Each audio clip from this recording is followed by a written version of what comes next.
ಓಂ ನಮಃ ಶಿವಾಯ. ಓಂ ನಮಃ ಶಿವಾಯ. ಓಂ ನಮಃ ಶಿವಾಯ. ಓಂ ಶಾಂತಿ. ದಿನಾಂಕ 9/10/2020. ಪ್ರಾತಃ ಮುರಳಿ. ಬಾಪ್ದಾದ ಮಧುಬನ. ಓಂ ನಮಃ ಶಿವಾಯ. ಶಿವ ಭಗವಾನ್ ವಾಚ.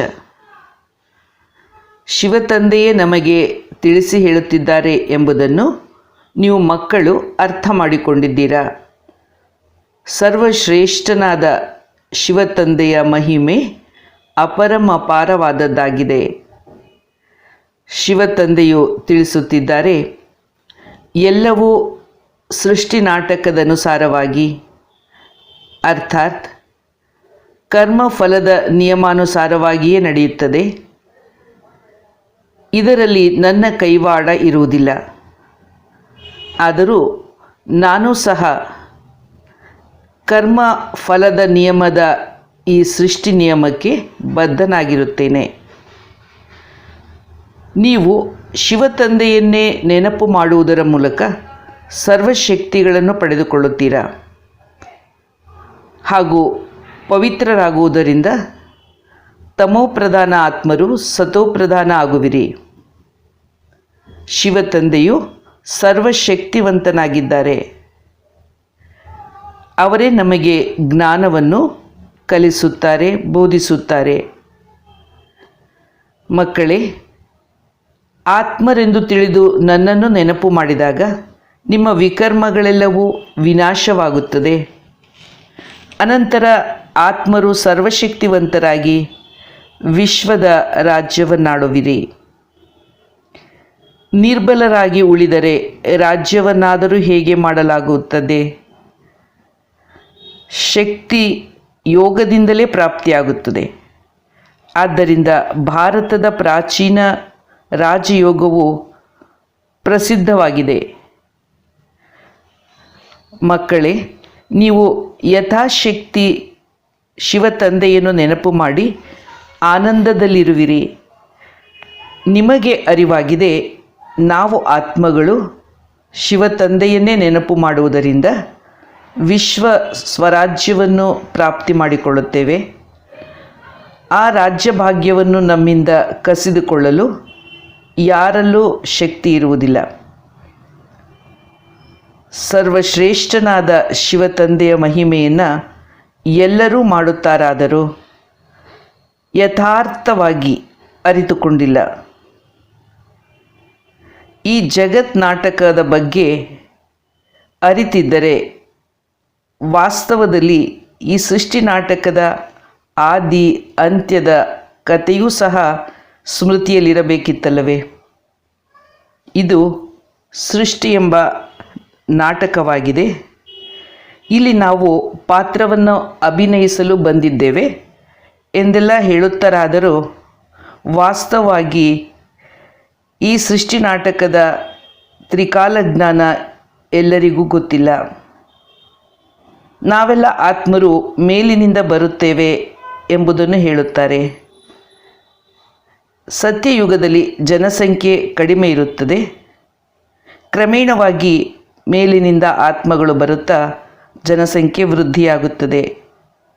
ಇದು ಅನಾದಿಯಾಗಿ ಪೂರ್ವ ನಿಶ್ಚಿತವಾದ ಹಾಗೂ ಭವಿಷ್ಯ ಯೋಜಿತವಾದ ಅವಿನಾಶಿ ಸೃಷ್ಟಿ ನಾಟಕವಾಗಿದೆ ಹಾಗೂ ಇದು ಪುನರಾವರ್ತನೆ ಆಗುತ್ತಿರುತ್ತದೆ. ಶಿವ ತಂದೆಯು ಮಧುರಾತಿ ಮಧುರ ಮಕ್ಕಳಿಗೆ ಜ್ಞಾನವನ್ನು ಎಷ್ಟೊಂದು ಮಧುರವಾಗಿ ತಿಳಿಸಿಕೊಡುತ್ತಿದ್ದಾರೆ. ಶಿವ ತಂದೆಯು ಎಷ್ಟೊಂದು ಮಧುರವಾಗಿದ್ದಾರೆ. ಬಾಬಾ, ತಾವು ಎಷ್ಟು ಮಧುರರಾಗಿದ್ದೀರಿ. ಬಾಬಾ, ನಾವೀಗ ನಮ್ಮ ಸುಖಧಾಮಕ್ಕೆ ಹೊರಟಿದ್ದೇವೆ. ಆತ್ಮವು ಪಾವನವಾದರೆ ಅಲ್ಲಿ ಎಲ್ಲವೂ ಪಾವನವಾಗಿರುವುದು. ಅರ್ಥಾತ್ ಪ್ರಕೃತಿಯು ಪವಿತ್ರವಾಗಿರುತ್ತದೆ, ಪಾವನವಾಗಿರುತ್ತದೆ. ವಿಚಾರ ಸಾಗರ ಮಂಥನವನ್ನು ಮಾಡಬೇಕು. ಪ್ರಾತಃ ಕಾಲ ಬ್ರಾಹ್ಮಿ ಮುಹೂರ್ತದಲ್ಲಿ ಎದ್ದು ತಂದೆಯೊಂದಿಗೆ ಮಧುರವಾಗಿ ಸಂಭಾಷಣೆ ಮಾಡುವುದರಿಂದ ಆತ್ಮಕ್ಕೆ ಆನಂದದಾಯಕವೆನಿಸುವುದು. ತಂದೆಯೇ, ತಾವು ಶ್ರೇಷ್ಠಾಚಾರಿ ರಾಜ್ಯವನ್ನು ಸ್ಥಾಪನೆ ಮಾಡುವ ಎಂತಹ ಉತ್ತಮ ಜ್ಞಾನವನ್ನು ತಿಳಿಸುತ್ತಿದ್ದೀರಾ. ಆ ಶ್ರೇಷ್ಠಾಚಾರಿಗಳ ಹೊಸ ಜಗತ್ತಿನಲ್ಲಿ ನಾವೆಲ್ಲ ಆತ್ಮಗಳು ಜನಿಸುತ್ತೇವೆ. ನಮ್ಮ ಸಂತೋಷದ ದಿನಗಳು ಬರುತ್ತಿದೆ.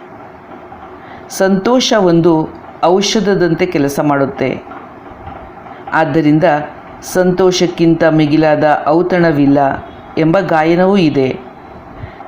ಹಾಗೆಯೇ ಇಂದ್ರಿಯಾತೀತವಾದ ಸುಖವನ್ನು ಕೇಳಬೇಕೆಂದರೆ ಗೋಪಿಯರನ್ನು ಕೇಳಿ ಎಂದು ಗಾಯನವಿದೆ. ಈಗ ನಾವೇ ಆತ್ಮ ಗೋಪಿಯರು ಶಿವತಂದೆಯ ನೆನಪಿನಿಂದ ಇಂದ್ರಿಯಾತೀತವಾದ ಆನಂದವನ್ನು, ಆತ್ಮಾನಂದವನ್ನು ಅನುಭವಿಸುತ್ತಿದ್ದೇವೆ. ಈಗ ನಮಗೆ ಅನಂತನಾದ ಅಪರಿಮಿತವಾದ ಮಹಿಮೆಯುಳ್ಳ ಶಿವತಂದೆಯೇ ಸಿಕ್ಕಿದ್ದಾರೆ. ನಮ್ಮನ್ನು ಪುನಃ ಸ್ವರ್ಗ ಸತ್ಯುಗದ ಮಾಲೀಕರನ್ನಾಗಿ, ಶ್ರೇಷ್ಠವಾದ ಆಚರಣೆಯುಳ್ಳವರನ್ನಾಗಿ ಮಾಡುತ್ತಿದ್ದಾರೆ. ಪ್ರತಿ ಕಲ್ಪದಲ್ಲೂ ನಾವು ನಮ್ಮ ಸ್ವರಾಜ್ಯವನ್ನು ಪಡೆಯುತ್ತೇವೆ. ಈಗ ಶಿವತಂದೆಯನ್ನು ನೆನಪು ಮಾಡುವ ಮೂಲಕ ನಾವು ಮಾಯೆಯ ಮೇಲೆ ಜಯವನ್ನು ಗಳಿಸಬೇಕು. ಅನಂತರ ನಾವು ಪವಿತ್ರರಾಗುತ್ತೇವೆ. ಸತ್ಯಯುಗದಲ್ಲಿ ಯಾವ ದುಃಖ, ಯುದ್ಧದ ಹೆಸರೇ ಇರುವುದಿಲ್ಲ ಹಾಗೂ ಯಾವ ಖರ್ಚು ವೆಚ್ಚಗಳು ಇರುವುದಿಲ್ಲ. ನಾವೀಗ ಸುಖಧಾಮಕ್ಕೆ ಹೊರಟಿದ್ದೇವೆ. ಶಿವತಂದೆಯು ತಿಳಿಸುತ್ತಿದ್ದಾರೆ, ನೀವು ಸುಖಧಾಮದ ಯಾತ್ರಿಗಳಾಗಿದ್ದೀರಿ. ಈಗ ದುಃಖಧಾಮದಲ್ಲಿದ್ದೀರಿ. ದುಃಖಧಾಮದಿಂದ ಹೊರಟು ಸುಖಧಾಮಕ್ಕೆ ಹೋಗಬೇಕಾಗಿದೆ. ವಾಹ, ನಮಗೆ ಶಿವತಂದೆಯೇ ಓದಿಸುತ್ತಿದ್ದಾರೆ ಎಂದು ನಮಗೆ ಖುಷಿ ಇರಬೇಕು. ಇದರ ಜ್ಞಾಪಕಾರ್ಥವೂ ಸಹ ಅಬು ಪರ್ವತದಲ್ಲಿ ಬಹಳ ಅದ್ಭುತವಾಗಿದೆ. ದಿಲ್ವಾಡ ಮಂದಿರ, ಇದರ ಮಹಿಮೆಯೂ ಅಪಾರವಾದದ್ದಾಗಿದೆ. ದಿಲ್ವಾಡ ಮಂದಿರದಲ್ಲಿ ನೀವೆಲ್ಲ ರಾಜಯೋಗವನ್ನು ಕಲಿತ ಹಾಗೂ ಭವಿಷ್ಯದ ಪ್ರಾಪ್ತಿಯನ್ನು ಪಡೆದ ಸ್ಮಾರಕವಾಗಿ ಚಿತ್ರಣಗಳನ್ನು, ಮೂರ್ತಿಗಳನ್ನು ಮಾಡಿದ್ದಾರೆ. ನಿಖರವಾಗಿ ಇದು ನಿಮ್ಮದೇ ಸ್ಮಾರಕವಾಗಿದೆ. ಮಮ್ಮ ಮತ್ತು ಬಾಬಾ ಕುಳಿತು ಯೋಗ ಮಾಡುತ್ತಿದ್ದಾರೆ. ಮೇಲೆ ಸ್ವರ್ಗ ರಾಜಧಾನಿಯ ವರ್ಣನೆ ಇದೆ. ಕಲ್ಪನೆಯಿಂದ ಮಾಡಿದ್ದಾರೆ. ವೃಕ್ಷವೂ ಸಹ ಎಷ್ಟೊಂದು ಸ್ಪಷ್ಟವಾಗಿದೆ. ಶಿವತಂದೆಯೇ ಈ ಮಾನವ ಸೃಷ್ಟಿಯ ಕಲ್ಪವೃಕ್ಷದ ಸಾಕ್ಷಾತ್ಕಾರವನ್ನು ಮಾಡಿಸಿ ತೋರಿಸಿ ಅನಂತರ ಈ ಎಲ್ಲ ಚಿತ್ರಗಳನ್ನು ಮಾಡಿಸಿದ್ದಾರೆ ಹಾಗೂ ಶಿವತಂದೆ ಅದರಲ್ಲಿ ತಿದ್ದುಪಡಿಯನ್ನು ಮಾಡಿಸಿದ್ದಾರೆ. ಈ ಸೃಷ್ಟಿಚಕ್ರ ಕಲ್ಪವೃಕ್ಷದ ಈ ಚಿತ್ರಗಳೆಲ್ಲ ಎಷ್ಟು ಅದ್ಭುತವಾಗಿದೆ. ಇದೆಲ್ಲ ಹೊಸ ಜ್ಞಾನವಾಗಿದೆ. ಶಿವತಂದೆಯೇ ಕುಳಿತು ತಿಳಿಸುತ್ತಿದ್ದಾರೆ. ಜನರು ಎಷ್ಟೊಂದು ತಮೋಪ್ರಧಾನರಾಗುತ್ತಿದ್ದಾರೆ. ಜನಸಂಖ್ಯೆಯೂ ವೃದ್ಧಿಯಾಗುತ್ತಿದೆ. ಹಾಗೆಯೇ ಭಕ್ತಿಯೂ ಸಹ ವೃದ್ಧಿಯನ್ನು ಹೊಂದುತ್ತಾ ಸಾತ್ವಿಕ ಭಕ್ತಿ ಮರೆಯಾಗುತ್ತಾ ತಮೋಪ್ರಧಾನವಾಗುತ್ತಿದೆ. ನೀವೀಗ ಸತೋಪ್ರಧಾನರಾಗುವ ಪುರುಷಾರ್ಥವನ್ನು ಮಾಡುತ್ತಿದ್ದೀರಿ. ನೀವು ಮಕ್ಕಳು ಬ್ರಾಹ್ಮಿ ಮುಹೂರ್ತದಲ್ಲಿ ಬೇಗ ಎದ್ದು ಹೇಗೆ ಭಗವಂತನ ಪರಿಚಯವನ್ನು ಎಲ್ಲರಿಗೂ ತಿಳಿಸುವುದು ಎಂಬುವ ಬಗ್ಗೆ ವಿಚಾರ ಸಾಗರ ಮಂಥನ ಮಾಡಬೇಕು. ಧಾರ್ಮಿಕ ವ್ಯಕ್ತಿಗಳು, ಭಕ್ತರು ಬೆಳಗ್ಗೆ ಬೇಗ ಎದ್ದು ಏಕಾಂತವಾಗಿ ಕೋಣೆಯಲ್ಲಿ ಕುಳಿತು ಭಕ್ತಿ ಪೂಜೆ ಮಾಡುತ್ತಾರೆ. ಇದು ಸಹ ವಿಚಾರ ಮಂಥನವೇ ಅಲ್ಲವೇ? ಈಗ ನಿಮಗೆ ಜ್ಞಾನ ಎಂಬ ಮೂರನೇ ನೇತ್ರ ಸಿಗುತ್ತಿದೆ. ಶಿವತಂದೆಯು ಜ್ಞಾನವೆಂಬ ತ್ರಿನೇತ್ರ ಕೊಡುವ ಕಥೆಯನ್ನು ತಿಳಿಸುತ್ತಿದ್ದಾರೆ. ಇದನ್ನು ತೀಜ್ರಿ ಕಿ ಕಥಾ ಎಂದು ಕರೆಯಲಾಗುತ್ತದೆ. ಅಮರ ಕಥೆ, ಸತ್ಯನಾರಾಯಣನ ಕಥೆಯೂ ಪ್ರಸಿದ್ಧವಾಗಿದೆ. ಇದೆಲ್ಲವನ್ನು ಈಗ ಶಿವತಂದೆಯೇ ತಿಳಿಸುತ್ತಿದ್ದಾರೆ. ಈ ಜ್ಞಾನದಿಂದ ನೀವು ಮಕ್ಕಳು ಸಮೃದ್ಧಿ ಸಂಪದ್ಭರಿತರಾಗುತ್ತೀರಿ. ಆದ್ದರಿಂದಲೇ ದೇವತೆಗಳಿಗೆ ಪದುಮಾಪತಿಗಳೆಂದು ಹೇಳುತ್ತಾರೆ. ದೇವತೆಗಳು ಬಹಳ ಸಂಪತ್ವಾನರು, ಸಮೃದ್ಧಿವಾನರಾಗಿದ್ದಾರೆ. ಕಲಿಯುಗ ನೋಡಿ ಮತ್ತು ಸತ್ಯುಗವನ್ನು ಹೋಲಿಸಿ ನೋಡಿ. ಹಗಲು ರಾತ್ರಿಯ ವ್ಯತ್ಯಾಸವಿದೆ. ಸಮಸ್ತ ಪ್ರಪಂಚವೇ ಸ್ವಚ್ಛವಾಗಲು, ಶುದ್ಧವಾಗಲು ಸಮಯ ತೆಗೆದುಕೊಳ್ಳುತ್ತದಲ್ಲವೇ? ಇದು ಅಮಿತವಾದ, ಮಿತಿಯಿಲ್ಲದ ವಿಶ್ವವಾಗಿದೆ. ಭಾರತವು ಅವಿನಾಶಿ ಖಂಡವಾಗಿದೆ. ಭರತ ಖಂಡವು ಎಂದು ಪ್ರಾಯಲೋಪವಾಗುವುದಿಲ್ಲ. ಅರ್ಧ ಕಲ್ಪದವರೆಗೆ ಒಂದೇ ಭರತಖಂಡವಿರುತ್ತದೆ. ಅನಂತರ ಕ್ರಮವಾಗಿ ಇತರ ಖಂಡಗಳೆಲ್ಲವೂ ಗುರುತಿಸಲ್ಪಡುತ್ತದೆ. ಮಕ್ಕಳೇ, ನಿಮಗೆ ಎಷ್ಟೊಂದು ಜ್ಞಾನ ಸಿಗುತ್ತಿದೆ. ವಿಶ್ವದ ಆದಿ, ಮಧ್ಯ, ಅಂತ್ಯ, ಚರಿತ್ರೆ, ಭೂಗೋಳ ಹೇಗೆ ಪುನರಾವರ್ತನೆ ಆಗುತ್ತದೆ ಎಂಬುದನ್ನು ತಿಳಿದುಕೊಳ್ಳಿ ಹಾಗೂ ಇತರರಿಗೂ ತಿಳಿಸಿ. ಪ್ರಾಚೀನ ಋಷಿಮುನಿಗಳಿಗೆ ಎಷ್ಟೊಂದು ಮಾನ್ಯತೆ ಇದೆ. ಸೃಷ್ಟಿಯ ಆದಿ, ಮಧ್ಯ, ಅಂತ್ಯದ ಬಗ್ಗೆ ಯಾರೂ ತಿಳಿದುಕೊಂಡಿಲ್ಲ. ಹಠಯೋಗಿಗಳು ಬ್ರಹ್ಮಚರ್ಯ ಅರ್ಥಾತ್ ಪವಿತ್ರತೆಯ ಶಕ್ತಿ ಇದ್ದ ಕಾರಣ ಭಾರತ ಉರಿದೇಳುತ್ತಿರುವಾಗ ಅದನ್ನು ಸ್ವಲ್ಪ ತಣಿಸುತ್ತಾರೆ, ತಂಪಾಗಿ ಮಾಡುತ್ತಾರೆ. ಇಲ್ಲವಾದರೆ ಪರಿಸ್ಥಿತಿ ಭಾರತದಲ್ಲಿ ಏನಾಗುತ್ತಿತ್ತೋ ಗೊತ್ತಿಲ್ಲ. ಉದಾಹರಣೆಗೆ, ಒಂದು ಮನೆಗೆ ಸುಣ್ಣ ಬಣ್ಣ ಬಳಸಿ ದುರಸ್ತಿ ಮಾಡಿಸುತ್ತಾರಲ್ಲವೇ? ಅದೇ ರೀತಿ ಹಠಯೋಗಿಗಳ ಈ ಪವಿತ್ರತೆಯು ಭಾರತವನ್ನು ದ್ವಾಪರ ಯುಗದಲ್ಲಿ ದುರಸ್ತಿ ಮಾಡುವ ಕಾರ್ಯ ಮಾಡಿತ್ತು. ಭಾರತ ಮಹಾನ್ ಪವಿತ್ರವಾದ ದೇಶವಾಗಿತ್ತು. ಈಗ ಇದೇ ಪತಿತವಾಗಿದೆ. ಸತ್ಯಯುಗದಲ್ಲಿ ನೀವು ಬಹುಕಾಲ ಸುಖದಲ್ಲಿರುತ್ತೀರ. ನಿಮ್ಮ ಬಳಿ ಮಿತಿಯಿಲ್ಲದ ಸಂಪತ್ತು, ಸುಖ, ಸಮೃದ್ಧಿ ಇತ್ತು. ನೀವು ಭಾರತದಲ್ಲೇ, ಸ್ವರ್ಗಲೋಕದಲ್ಲೇ ನಿವಾಸವಾಗಿದ್ದಿರಿ. ನಿಮ್ಮದೇ ಸ್ವರಾಜ್ಯವಾಗಿತ್ತು. ಇದೆಲ್ಲ ನೆನ್ನೆ ಮತ್ತು ಇಂದಿನ ಮಾತಾಗಿದೆ. ಕಾಲಾಂತರದಲ್ಲಿ ಅನ್ಯ ಧರ್ಮದವರು ಜನಿಸುತ್ತಾರೆ ಹಾಗೂ ಸುಧಾರಣೆ ಅಲ್ಪ ಸ್ವಲ್ಪ ಮಾಡಿ ತಮ್ಮ ಹೆಸರನ್ನು ಪ್ರಖ್ಯಾತಿಗೊಳಿಸುತ್ತಾರೆ. ಈಗ ಎಲ್ಲರೂ ತಮೋಪ್ರಧಾನತೆಗೆ ತಲುಪಿದ್ದಾರೆ. ಮಕ್ಕಳೇ, ನಿಮಗೆ ಎಷ್ಟೊಂದು ಖುಷಿ, ಸಂತೋಷವಿರಬೇಕು. ಮೊಟ್ಟ ಮೊದಲು ಶಿವತಂದೆಯ ಪರಿಚಯವನ್ನು ಎಲ್ಲರಿಗೂ ತಿಳಿಸಲು ವಿಚಾರ ಮಾಡಿ. ತಂದೆಯ ನಾಮ, ರೂಪ, ದೇಶ, ಕಾಲ ಇದೆಲ್ಲ ನೀವು ಅರಿತಿದ್ದೀರಲ್ಲವೇ? ಶ್ರೇಷ್ಠರಲ್ಲಿ ಅತಿಶ್ರೇಷ್ಠನಾದ ಶಿವತಂದೆಯ ಅವತರಣೆಯ ಪಾತ್ರವು ಪ್ರಸಿದ್ಧಗೊಳ್ಳುತ್ತದೆ.